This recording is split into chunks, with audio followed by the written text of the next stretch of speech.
Olá, seja muito bem-vindo, muito bem-vinda a mais um vídeo do canal Bíblia Diz. Eu sou Fernando Campos e hoje nós vamos estar retomando nosso estudo a respeito da carta, da epístola de Paulo aos Romanos. Nós vamos estar retomando aí, dando continuidade a partir do capítulo 8, versos 17 até o 24 e, claro, quero convidar você para assistir a mais este vídeo. Mas antes, quero reforçar, a você que está chegando por agora, para que você assine o nosso canal, venha fazer parte aí da nossa comunidade, possa estar aí também deixando o seu like se você gostar aí da exposição, do material que nós estamos colocando, abordando no dia de hoje, e também para que você deixasse as notificações ativadas aí para que você possa acompanhar novos vídeos que nós pretendemos estar publicando regularmente, Vamos retomar essa sequência. Se você gosta da carta aos Romanos, é uma boa pedida. Nós vamos estar estudando aqui, de forma um pouquinho mais aprofundada, de trechos menores, para que você possa ser enriquecido por essa maravilhosa epístola.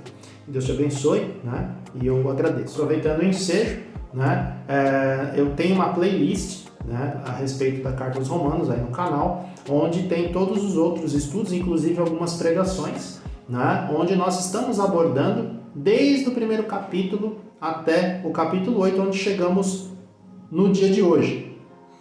Eu vou deixar o card e também vou estar deixando aqui na descrição do vídeo, tá bom? Então nós podemos ver que a partir do verso 16, o próprio Espírito testifica com o nosso Espírito que somos filhos de Deus. Ele estava encerrando uma sessão que tratava da questão da vida dada, ou da vida pelo Espírito, respondendo aos questionamentos levantados no capítulo 7, onde ele vai mostrar a dificuldade que um homem tem à parte de Deus, para conseguir chegar até Ele, conseguir viver uma vida santa, viver uma vida sem pecado, que isso é impossível, de se fazer por si só,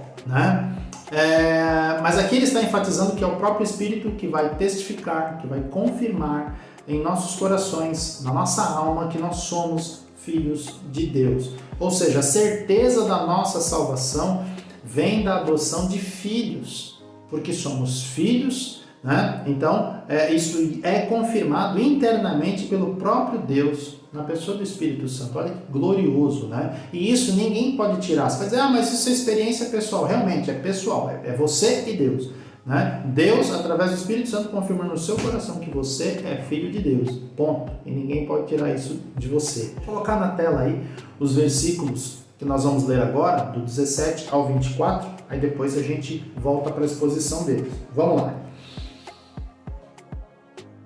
Ora, se somos filhos, somos também herdeiros, herdeiros de Deus, co-herdeiros com Cristo. Se com eles sofremos, também com eles seremos glorificados. Porque para mim tenho por certo que os sofrimentos do tempo presente não podem ser comparados com a glória a ser revelada em nós. A ardente expectativa da criação aguarda a revelação dos filhos de Deus. Pois a criação está sujeita à vaidade, não voluntariamente, mas por causa daquele que a sujeitou, na esperança de que a própria criação será redimida do cativeiro da corrupção para a liberdade da glória dos filhos de Deus. Porque sabemos que toda a criação a um só tempo geme e suporta angústias até agora, e não somente ela, mas também nós, que temos as primícias do Espírito, igualmente gememos em nosso íntimo, aguardando a adoção de filhos, a redenção do nosso corpo. Porque na esperança fomos salvos. Ora, esperança que se vê não é esperança, pois o que alguém vê, como espera? Mas se esperamos o que não vemos, com paciência o aguardamos. Desculpe, Então, vamos fazer uma correção aqui. O verso 25 também entra, ok? Então aqui eu quero destacar com você esse aspecto aqui. Se somos filhos, somos também herdeiros, co-herdeiros com Cristo. Se com ele sofremos, também com ele seremos glorificados. O apóstolo Paulo aqui faz uma comparação, estabelece aí também um paradoxo aparente, para nós, dizendo o seguinte: se nós somos filhos, então ele está dizendo a parte boa. Poxa, somos filhos de Deus, estamos salvos, temos o Espírito confirma no nosso coração que somos filhos de Deus. mas ele também está dizendo que nós somos herdeiros de Deus. Olha só, aquilo que Deus tem para nós passa a ser, né, direito de herança, né? E co-herdeiros com Cristo, ou seja, nós herdamos aquilo que Cristo conquistou para nós. Né? Cristo conquistou, nós não ganhamos nada, nós não fizemos nada, nós não conseguimos fazer por merecer, mas Cristo conquistou por nós. E aí ele vai dizer, se com ele sofremos, também com ele seremos glorificados. Então ele está dizendo que Cristo já foi glorificado, já está nos céus, nós também com ele seremos glorificados. Hoje ainda não somos, mas nós seremos.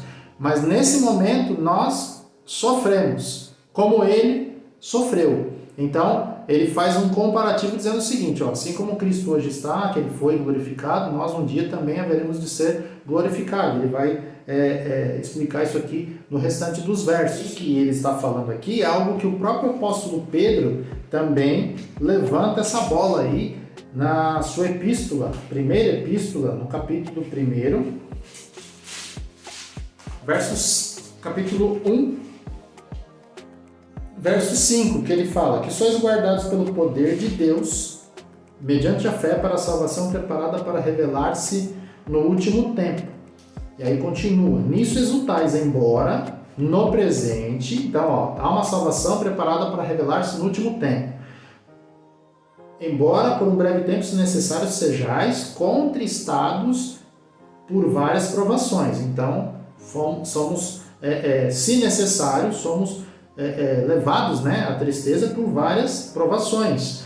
Para que, uma vez confirmado o valor da vossa fé, muito mais preciosa do que o ouro perecível, mesmo apurado por fogo, redunde em louvor, glória e honra na revelação de Jesus Cristo. Ou seja, por ocasião, né, da manifestação de Cristo, nós seremos glorificados. A quem não havendo visto a mais, no qual agora, não vendo agora, mas crendo exultais com alegria indizível e cheia de glória, e obtendo o fim da vossa fé, a salvação da vossa alma.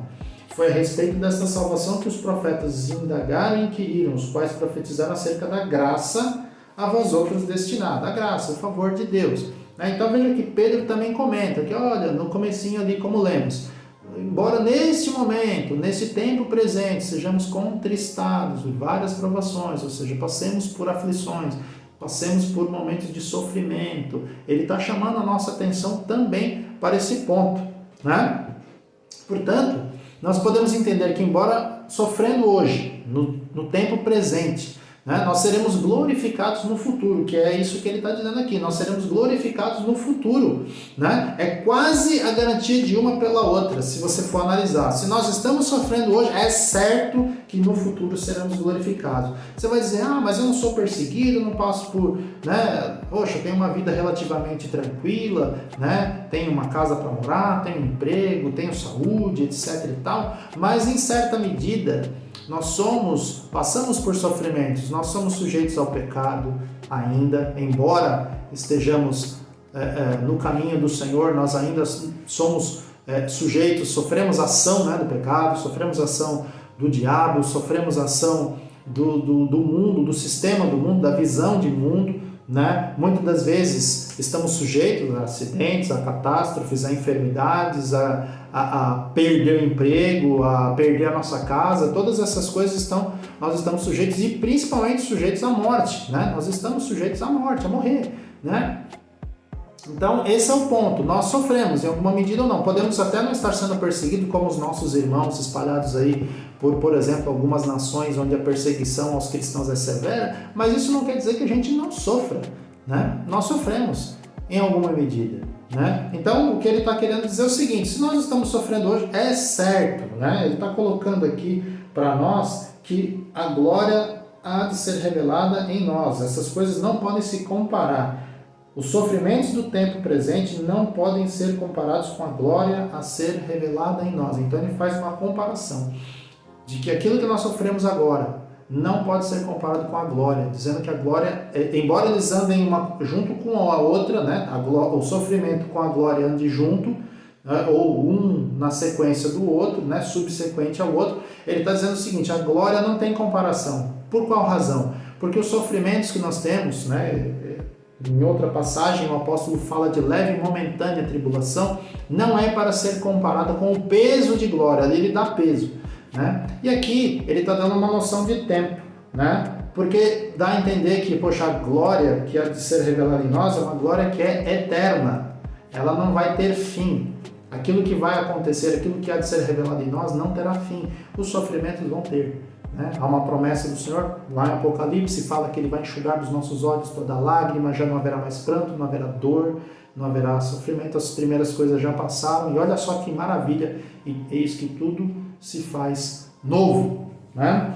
Seguindo aqui, né, na sequência, o apóstolo Paulo aborda a questão da própria natureza estar afetada pelo pecado, e aí ele fala de uma coisa importante: a própria criação está sujeita à vaidade, né, ou à nulidade, né, mas não voluntariamente. Ela não entrou nesse processo de entropia aí sozinha, né, mas ela foi colocada nisso por causa daquele que a sujeitou, né, na esperança de que a própria criação, verso 21, será redimida do cativeiro da corrupção para a liberdade da glória dos filhos de Deus.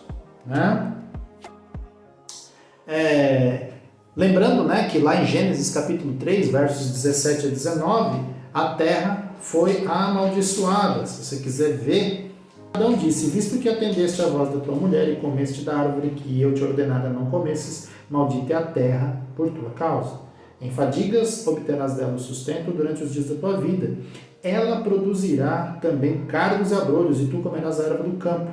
No suor do teu rosto comerás o teu pão, até que tornes a terra, pois dela foste formado, porque tu és pó, e ao pó tornarás. Então, há uma declaração do Senhor: a terra foi amaldiçoada, não o homem, mas a terra foi, né? E por conta disso, né, que pode ser entendido daqui, a criação está sujeita à vaidade, na esperança de que a própria criação será redimida, né? Veja que o Senhor fala em outras passagens ao longo da Bíblia, aqui, Isaías, por exemplo, que ele fala de: vede que eu crio novos céus e nova terra. Ele fala de um processo de redenção, de restauração, o próprio livro de Apocalipse, né? Novos céus e nova terra. Novamente volta à baila essa questão de uma renovação, né? Há essa esperança ao longo da Escritura de uma renovação, né? Então, nós podemos entender que não é à toa, né, por exemplo, que temos tantos eventos naturais ocorrendo, né? Um aumento significativo na frequência de terremoto, de vulcão, de maremoto, de tsunami, ondas de calor e frio extremos, e a gente fica ali perguntando: mas rapaz, o que está acontecendo? É a própria natureza gemendo, é a forma dela gemer, é essa, né? Que, né, retratado aí, eu até falei nisso num vídeo anterior, onde fala-se do princípio das dores. Talvez seja exatamente esse período aí, que pode estar se findando, por exemplo. Mas a promessa é certa de restauração, como lemos aí nos versos 21 e 22, na esperança de que a própria criação será redimida, né, do cativeiro da corrupção para a liberdade da glória dos filhos de Deus, porque sabemos que toda a criação a um só tempo geme e suporta angústias até agora. Verso 23. Não somente ela, mas também nós que temos as primícias do Espírito, igualmente gememos no nosso íntimo, aguardando a adoção de filhos, a redenção do nosso corpo. Então aqui nós podemos entender essa promessa, né, do resgate do nosso corpo. Lá em 2 Coríntios capítulo 5, versículo 17, o Senhor, na verdade, o apóstolo Paulo diz que, olha, quem está em Cristo é nova criatura, né? A tradução mais apropriada seria nova criação. Deus, no princípio, criou os céus, a terra e tudo que neles há. Depois que ele terminou toda a criação, ele colocou o homem. O Senhor começa uma nova criação agora a partir do próprio homem. O homem passou a ser a nova criação, e ele está aguardando hoje todo o restante da criação ser preparado, né, ou ser consumado no final dos tempos, onde o Senhor vai renovar, vai apresentar para nós novos céus e nova terra. E esse homem que é a nova criatura, estava sendo preparado, formado, receberá um corpo glorificado, ou terá o seu corpo glorificado, né? Um corpo novo, um corpo não perecível, um corpo incorruptível, né? E viverá, né, para sempre com o Senhor, né? E é essa a promessa que nós temos aqui. Ele fala de redenção do nosso corpo, o resgate dele, se morto para ressuscitar, se vivo para ser transformado, conforme nos diz 1 Coríntios capítulo 15. ênfase aqui, que o apóstolo também dá no verso 23, ainda um segundo ponto, é que o Espírito, o fruto do Espírito é apresentado aqui, né? Temos as primícias, né? Antigamente eles tinham a festa das primícias, também chamada de festa das semanas, e o final dela, Pentecostes, né?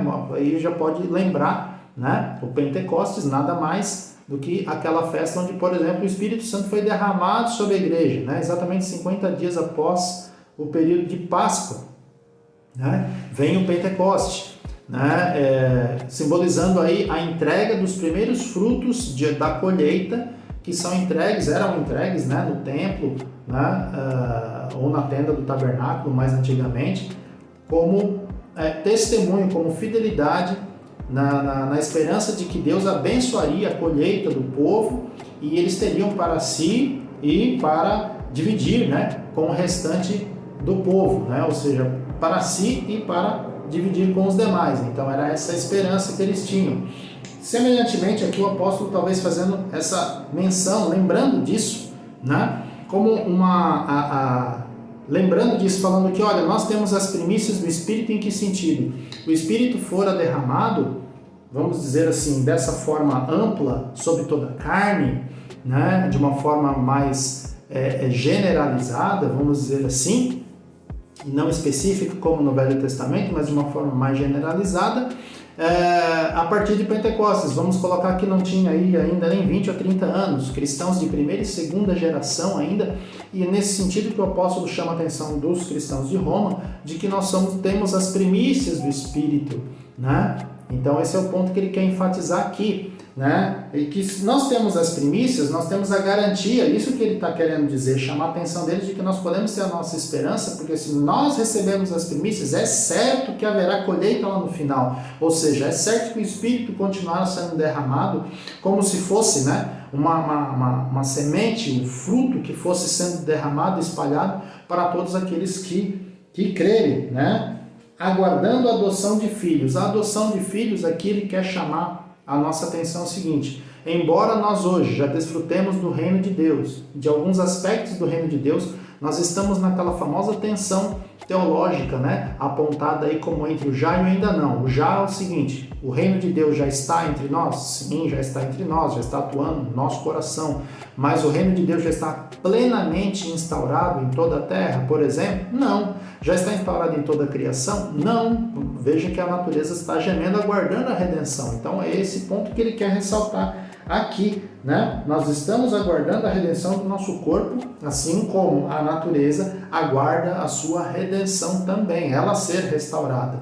Então nós seremos plenamente restaurados por ocasião da volta de Cristo, assim como a natureza também será plenamente restaurada. Então é essa esperança que ele quer colocar para nós. Então tudo que temos hoje por parte do Espírito de Deus é muito bom, é excelente, mas ainda tem coisa melhor por vir, né? A redenção do nosso corpo, ver o próprio Deus, estando para sempre reunido com Ele, não tem coisa melhor do que essa, né? Essa era a esperança deles naquela época, né? Porque se na esperança fomos salvos, olha, a esperança que se vê não é esperança, pois o que alguém vê, como espera. Então, se eles estivessem lá vendo ou contemplando a Deus, como que eles iam ficar esperando? Não, mas eles não veem, escutam, né? Como eu e você, né? Então, nós estamos esperando também a volta de Cristo, né? Esperamos a redenção do nosso corpo, esperamos a redenção da natureza. Hoje nós não podemos ver, por isso nós esperamos e podemos ter paciência por ter a presença de Deus em nós, através da pessoa bendita do Espírito Santo. Entendeu por que é importante a pessoa do Espírito Santo atuando na sua vida, né? Então, eu queria passar para você, se esperamos o que não vemos, com paciência o aguardamos. Então, como a gente não vê, a gente espera com paciência, porque temos no nosso coração uma certeza, uma confirmação por parte do próprio Deus na pessoa do Espírito. Era isso que eu tinha para passar para vocês no dia de hoje, né? Espero que você tenha gostado. Espero poder vê-los muito em breve. Até a próxima.